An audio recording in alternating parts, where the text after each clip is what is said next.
Video number 3. Silliest things you got in trouble for in the Kingdom Hall. If you're a Jehovah's Witness watching this, have you got the point yet? Do you see the theme, the general theme that I am developing with my videos? That maybe it's crazy and maybe you're in a cult. But if you haven't now, let's just carry on for you. That hand-holding was the gateway to having illicit sex, and every boy I met, and the next most obvious steps were drug use, alcoholism, and whoring out my body.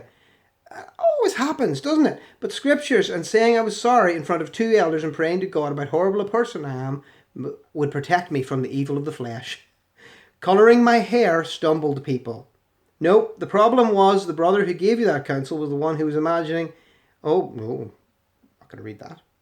For making a comment during the Watchtower study from the paragraph, he had a problem that it wasn't in my own words, and he stated that from the stage and the microphone in front of the entire congregation. I was 12. That is so... Imagine that, when you're 12 years old and some prick picks on you. Well, that's just the height of bullying, isn't it? For making a comment... Oh, yeah, sorry, I've written that bit. My parents were counselled from my mom, my little sister and I for wearing earmuffs, moon boots and a pair of jeans under our skirts to go out in service. When the snow was to our hips and the temperatures were below 0, the elders said we looked worldly. From then on, we were forced to wear only nylons and jelly shoes and nothing to protect our ears. I will never forget the hatred and resentment I felt as a little girl as I watched my father and brother hike up their pant legs, exposing their long johns they wore under their pants to stay warm as they laced up their warm, waterproof boots before going out in service, while my sister and I slipped on a pair of fucking jelly shoes with nothing but thin nylons on. I can't believe my dad stood for that crap, but Jehovah always came first. To this day, I cannot tolerate any cold. When I was a teenager, I was counselled for having posters of boy bands. My sister was counselled for that. A girl in the congregation came over and turned me in. It's true. The elders said I was a fanatic and had love for the world. You worldling. They made me take down the posters and carry them to the trash. I was also counselled for wearing a skirt with a slit up the side to my knee and wearing black nylons. I was told to put safety pins in the slit down at least to mid-shin level, because everyone knows eroticism stops below the shin. That's a terrible story, isn't it? I was criticised for having a soul patch. You should be criticised for having a soul patch, okay? Unless you play saxophone, you should not have a soul patch. I was told it was too much like a beard. Better you had a beard, soul patch man. When my non-believing sister just gave birth to a beautiful baby girl and I commented happy birthday on Facebook. Oh shit, you in trouble, you done messed up now. It landed me my first meeting with the elders accompanied by my husband. Falling asleep while listening to rock music. I was on the bus trip to Bethel. They were worried that the music had subliminal satanic messages. First, they told me to wear a camisole to cover up any cleavage. So I did. Then they told me that the camisole was too frilly and ignited impure thoughts. I think they might be looking a bit too much. Pausing you. Sorry for the delay. Had a telephone call. Back to craziest things you've got in trouble for. My very pretty daughter went to the hall one day dressed as Thelma for Scooby-Doo because it was a freezing English day. She was told they were not going to let her answer anymore as she was dressed like a harlot, flaunting her figure. A little tiny child. Really, I haven't seen many harlots dressed in polo neck jumpers and woolly tights. What a dreadful bunch of pricks. I was told to shave my sideburns off. An elder said it looked like a beard because apparently he's blind. Maybe he just rubbed that tiny portion of your face and you did like an Esau trick on him. I remember saying that I was sorry and shaving it off afterwards. Yeah, I did that with a whole beard. Not wearing a necktie when I was 12. This is something that the sisters can't really, I don't think, appreciate, but if you were a Jehovah's Witness boy at the age of 12 and you didn't have 3 suits, there was a problem. We had so many suits and like a collection of ties. I was about 20, I must have been like in my mid-30s when I finally started going through drawers and taking out these vast selection of ties from everywhere. I must have had 50 ties.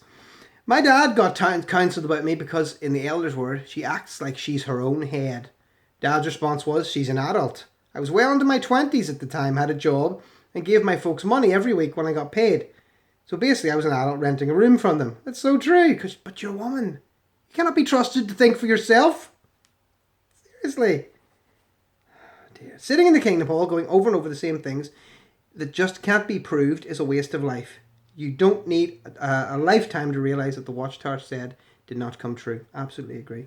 An elder in my group who didn't like me took me aside and told me that when I read the Watchtower after sitting down, I sit looking cocky as my leg is like a figure four position. He said brothers have said it's disrespectful. I told him if I sit like a woman, I will crush my balls.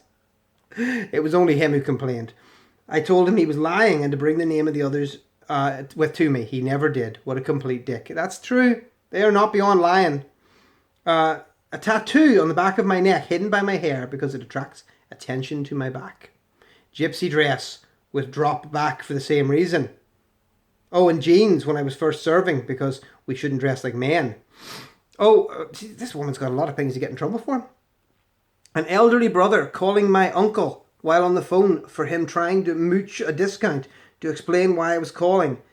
I'm calling on behalf of my uncle. I don't get that one. I'm going to move on. I was waiting for a friend to get out of the bathroom. Hang on. He was a boy, and this elder asked me if I thought it was appropriate to stand there trying to look into the boy's bathroom.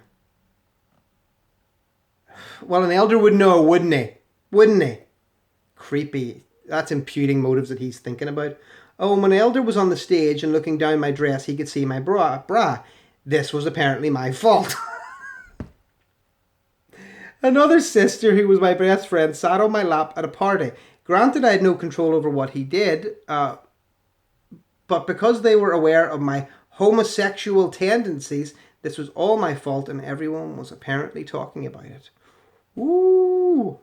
I was told my bright yellow sundress was too yellow. Well, there's a clue and hint in the name. And it drew too much attention to me. Two brothers pulled me into a meeting for that one. Still makes me laugh. What kind of world where two brothers would take a lone woman into the back hall and discuss her fashion choice? The Jehovah's Witnesses. It's a cult. Letting my son wear his football gear to a meeting. I allowed it because it seemed better than coming to the Kingdom Hall late. There's no better. I've told you this. There's no better, there's no best, there's only bad. I used to like picking faults with the elders, though. There was one who wore a pink tie, so I told him it was implying he was a girl. He never wore that tie again. Oh, that's so mean. For not placing enough magazines one month when I was a regular pioneer. Well, there's no limit. There's no maximum or minimum. In the early 2000s, I had my hair cut like a skater kid, with it parted down the middle, like this. I was taken to the back and told the haircut I had was started by gays and made to look like a penis. I gotta stop there with the penis haircut. Guys, I hope you've enjoyed these 3 informational videos on the craziest stuff you ever got in trouble for. If you're a Jehovah's Witness and you've made it this far, do you need to make it any farther? Do you need any more information with which to make your decision that you're in a cult? Guys, get out. Get while the getting's good. Put on some clothes, make your own mind up. Bye-bye.